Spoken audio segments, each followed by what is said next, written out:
Bonjour à tous, je suis ravi de vous retrouver pour cette nouvelle minute.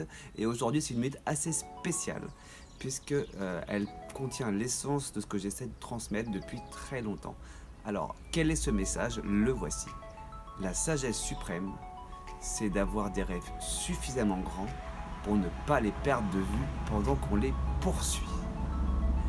Alors, je ne sais pas si vous avez remarqué, mais si vous posez la question à un enfant sur le futur, il va tout de suite être enthousiaste, joyeux, et vous raconter plein de choses, avec beaucoup d'imagination.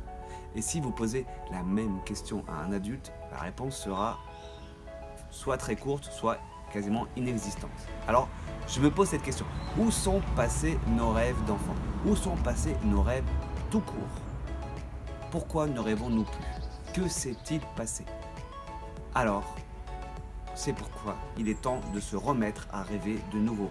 Il est temps d'exploiter le potentiel de notre imagination et de faire fonctionner la machine à imagination, la machine à rêve à plein régime. Car nous, les êtres humains, nous avons cette faculté, cette chance inouïe d'avoir une imagination infinie, de pouvoir utiliser un champ imaginatif infini, ce qui nous ouvre un champ des possibles incroyable.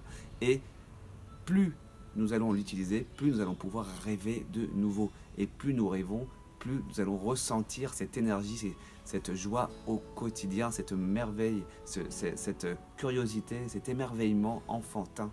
Nous allons nous reconnecter à ce qu'on dit à notre enfant intérieur.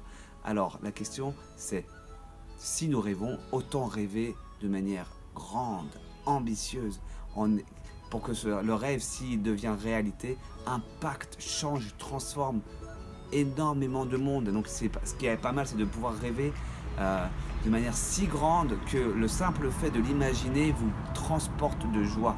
Voilà, donc plus le rêve est intense et grand et merveilleux, plus le rêve implique des changements, des transformations partout, que ce soit au niveau d'une ville, d'un pays, d'une famille, d'une société, voire même d'une planète, d'une dimension carrément, plus la joie va être présente, plus l'enthousiasme va être présent, plus l'envie de vouloir le faire va arriver.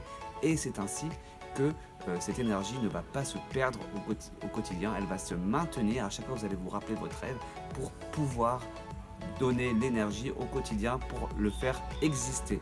Et c'est d'ailleurs, on va dire, c'est une similitude au niveau entrepreneurial. Quand on lance un projet, la première chose à faire, c'est de se poser la question du pourquoi. Pourquoi je lance ce projet? Quel est l'objectif? Quelle est la mission de ce projet? La vision, quand on parle en marketing.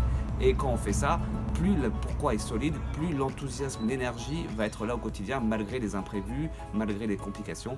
L'énergie, l'envie de réaliser son projet va rester stable. C'est pour ça que dans la vie réelle, hors entrepreneuriale, avoir un fort pourquoi, avoir des rêves, c'est ce qui va nous donner de la force, de la joie, de l'enthousiasme, de la générosité, de la sagesse et ce petit côté enfant dans notre corps d'adulte.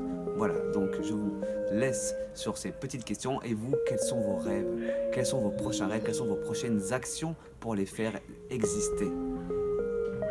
Et je vous dis à demain pour une prochaine minute qui conclura cette belle semaine. À très vite et je vous souhaite une bonne journée.